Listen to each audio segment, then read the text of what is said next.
Kia ora, and welcome back to the Peterson Odyssey. I'm Darryl, and yeah, this is my series about, I guess, the dollars and cents of travelling worldwide on medium-sized budget for two people that don't have jobs.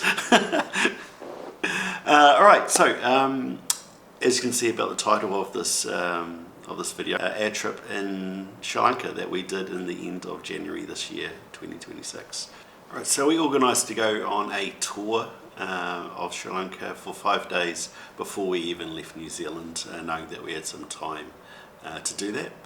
So this is for obviously two people, Megan and myself. The tour itself in Sri Lankan Rupee was just over 247,000 rupee, which is just under 1,400 New Zealand dollars. Again, that was for two people. The tour did include the accommodation, the driver that we had, him driving us around the island, and with the accommodation it also came with a breakfast. Probably one thing I didn't was that the tour was through Tour Radar, and then they outsourced to a local Sri Lankan organisation which were called Lanka Tours. Right, so regarding flights going to Sri Lanka, we were fortunate enough, we were basically on the doorstep. We were in Chennai in India. So these flights from Chennai to Colombo return were on Indigo Airlines. That cost us in Sri Lankan Rupee 137,000. Which is only about 770 New Zealand dollars. New Zealand doesn't have a visa scheme with Sri Lanka, so we had to pay a visa for this. It is in US dollars, so for two people these visas was 185 New Zealand dollars, which is about 33,000 Sri Lankan rupee. We also did, as I mentioned, an extra night's accommodation. Was quite cost effective as it was very, very close to the airport as well. So that was 42 New Zealand dollars a night, which works out to be about just under 7,500 Sri Lankan rupee. We also did grab a shuttle as part of the accommodation there. They charged us an extra 2,000 Sri Lankan rupee, which is only like about $12, I think it was. Right, and as with Sri Lanka, we're there for the sightseeing, aren't we? I'd say most of it we were kind of covered, just driven around. You just see it, and you could stop off and see, go to places that didn't cost anything, and to be honest, that was almost part of the treasure. But what we did spend money on were probably two major kind of things. One was going to an elephant sanctuary. That cost 8,300 Sri Lankan rupee, which is about 46 New Zealand dollars, and that was for both of us. And then the other exciting thing that we did in Sri Lanka was going to Yala National Park. That cost 60,000 Sri Lankan rupee. Does sound like a bit of money, but if you think about it, it's only about 336 New Zealand dollars. So I guess if you put in comparison about other things that you do when you go overseas and do, or even in New Zealand, it's probably, for what it was, quite worthwhile. Pretty much all our breakfasts were a part of our package, so that wasn't there, but the lunches and the dinners that we had there, they were an additional cost that we had to pay.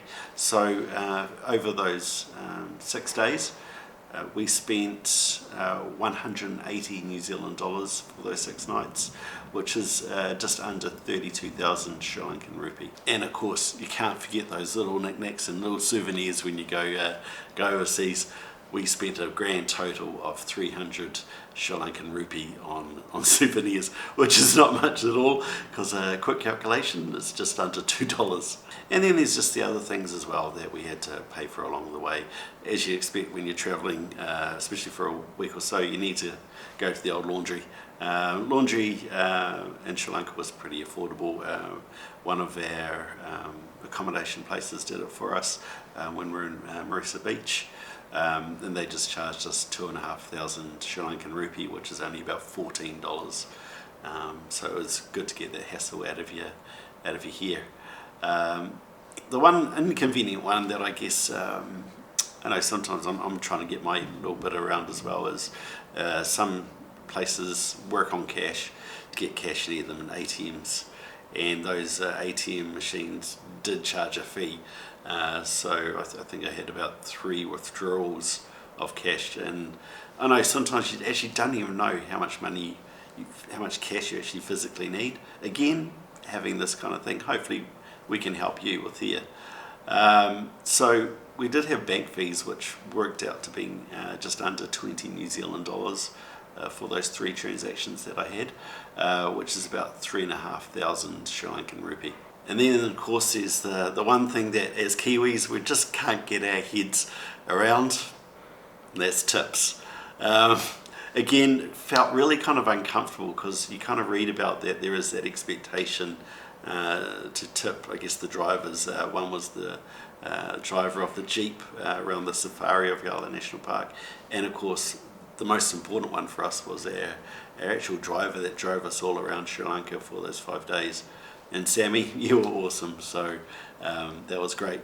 So the tip for our driver for the safari, we gave him 4,000 Sri Lankan rupee, which is just over $20. Kind of had to ask Sammy, for our driver, for a guide, some advice on that, because just had no idea. Then of course for Sammy himself, he was awesome. The thing I probably would treasure the most about this trip was he invited us into his home with his parents and his wife. They didn't eat with us, but it was good just to meet them. It made it so unique and really personable. It felt so special doing that. So we gave Sammy 30,000 Sri Lankan rupee, which was just under 170 New Zealand dollars. As I said, as Kiwis, tipping is not in our culture. Didn't really know what to offer. Megan thankfully kind of Google searched with a little bit of assistance from ChatGPT on a guide on what to go for, and I guess that was kind of a dart that we threw at a board, and that's what kind of worked out, especially for those 5 days. And yeah, as I said, Sammy was great. So after all that, what did it cost? Okay, so in the end, ended up costing 566,000 Sri Lankan rupees. Sounds like a lot, doesn't it? But really, New Zealand dollars, it's under 3,200 New Zealand dollars. So if you break that down to 6 days for 2 people, we've kind of worked out 265 New Zealand dollars per person per day. And I hope you found that informative. I guess the next one I probably will have one on will be Nepal. Really look forward to that one as well, and I look forward to seeing you there.